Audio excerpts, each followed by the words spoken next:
Is up? Welcome to another edition of SacTown Movie Buffs. Once again, I'm Kier, and this is Jason, and we are back today reviewing a film that is not that new. It's not that new. It's been out for a couple of months, I feel like. But I just recently saw it. I know you saw it like back in January or something. No, August. Yeah, Started in back in August. August, and that film is Yeah. called The Night House. We're going to bring that in, and then I say without further ado, I say we get right into it. So I'll go ahead and kick this one off. It's not that difficult to explain. Basically, The Night House stars Rebecca Hall. Is her name? Yeah, okay. Yeah, Rebecca Hall, who I've seen in a few things. She tended does a lot of like darker, edgier films, I feel like, or horror, things of that nature. She just has like that kind of horror like face, I guess, if you will. So makes good for horror movie following. So The Night House, I actually found this one streaming, is a horror movie. Basically, it kind of begins with her character. We find out that her husband has recently died, and she's in like this house that's on this lake, like in upstate New York. And soon after he dies, like strange things start happening around the house. Things start moving. She clearly starts to feel like there's either a ghost in our house or potentially maybe even her husband has found a way to communicate with her. And that's basically, in a nutshell, the most I really want to kind of really go into about the story without giving too much away. So basically, it's a kind of a either like a ghost story film, or you're also kind of wondering if maybe she's losing her mind, kind of situation. Because we do find out that, I will say this, we do find out that her husband died in a very kind of violent way. I won't go into details on that, but we do think that maybe his ghost is maybe trying to. She thinks that maybe his ghost is trying to contact her or talk to her in some kind of way, maybe about what happened or why it happened. But the rest of the movie is basically centered around trying to figure out exactly what's going on, and whatever happens, it tends to appear like at nighttime for whatever reason. It seems like at nighttime she starts seeing like weird imagery. There's like weird women that she starts seeing that kind of look like a little bit like her, and so she's trying to figure out exactly what it all means. And that's basically the story in a nutshell. Like I said, without going into too much details or spoilers or anything of that nature. Like I said, it's just one of those like slow burn, I guess, horror films, if you will, with a little bit of a slower pace. But definitely you're kind of watching the film, just kind of figuring out what's going on and what's going to happen next kind of situation. It's that type of film. In a nutshell, I liked it. I thought it was interesting. It's not usually the type of horror films that I tend to gravitate towards. Usually I like a little bit more something happening, because this one's more of a slower burn. Takes a little bit while for it to get going, as do most probably horror or ghost films do.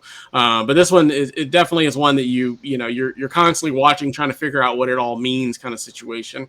But in the end, I liked it. I thought it was a good, like I said, slower pace horror film that doesn't have like a gazillion jump scares or anything of that nature, but definitely one that if you're into like a slower paced horror film, I think you might dig it. Like I said, overall, I thought it was good. I thought she's great in there.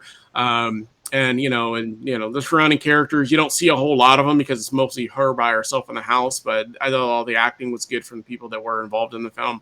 And like I said, I kind of dug it. What was your take, Jason? Oh yeah, I liked it a lot. I saw it again. My recollection is a little fuzzy because I saw it in the end of August in the theater. So almost 4 months ago. But Right. I remember it a lot, and I want to point out also the way you described it, like the way leading in, is totally accurate. But I do want to make sure people know that that's not all it is, because we've seen that movie 1,000 times. Somebody dies and then like weird things start happening. It's not just your cookie cutter ghost story like that, because there have been 1,000 movies like that. It definitely has a few kind of unique angles on that topic. Yeah, it has some different layers to it and that sort of thing. Yeah. So, I didn't want to spoil it though. Yeah. Like I said, it's kind of hard to go into full details of exactly what you're going to find out without telling too much about the film itself. But yeah, it's not like like you said, your everyday ghost story or anything of that nature.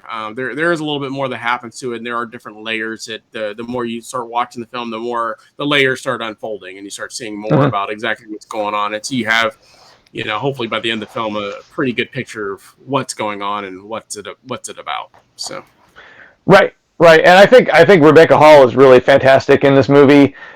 She's always good, and actually, she is now we know she's a good writer and director too because she.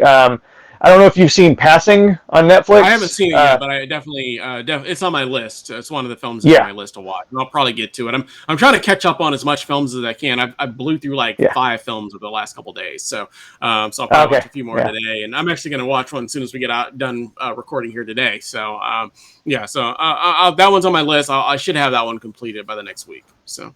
Yeah. That's really good, and that's her directorial debut, and it's pretty amazing for a directorial debut to have that much like uniqueness to it. I'll just put it that way, in the style of it and everything. But I think she's really great. The director, I've seen some. I can't remember off the top of my head. The other films he's made, David Bruckner. I think he made The Ritual. I know he made some other good ones too. So he's definitely got an interesting career going. I like the twists. I like the acting. I like the spookiness of it, and I really like the ending. And I know some people didn't like the ending, but I thought the ending was pretty perfect because it got me like really invested. Like I'm going to spoil it, but it's one of those movies where something very bad might happen, and the kind of movie it is. Like there was actual suspense for me because sometimes you know that like the bad thing that they're teasing is going to happen, you know it's not going to happen. It's just not that kind of movie. But this one, I was like, oh shoot, that really might happen. You know? So I was really invested in the ending, and I thought it had the right. I thought the ending was just about perfect because it did keep it kind of ambiguous as to whether what's happening is real or if it's a metaphor for trauma. You know what I mean? So I really dug it. I really dug it a lot. Yeah, I really dug it. Yeah, I'd like to same. watch it again sometime. Yeah, same. No, like I said, I dug it, and and usually I expect a bigger payoff with endings of films, but this one was fine. I didn't have an issue with it, so yeah, definitely. So Yeah, the very last shot. I'll put it that way. The very last shot is like the perfect way to end it, if you ask me. yeah, So very ambiguous and well done. So for sure. yeah, Agreed. Anything else you want to add about the Night House? no, Cool. Well, what is your overall grade and face you would give that one? I'll give it a solid 4 out of 5. That's a strong B plus. You know, I give a lot of 4s out of 5s. That means there's a lot of good movies out there in my opinion. So it's a solid B plus. So I enjoyed it. I'd like to watch it again sometime for sure. Cool. Yeah, I'm about a star lower than you, but I did dig it overall. So I gave it a Yeah. 3 out of 5, which is a big smile.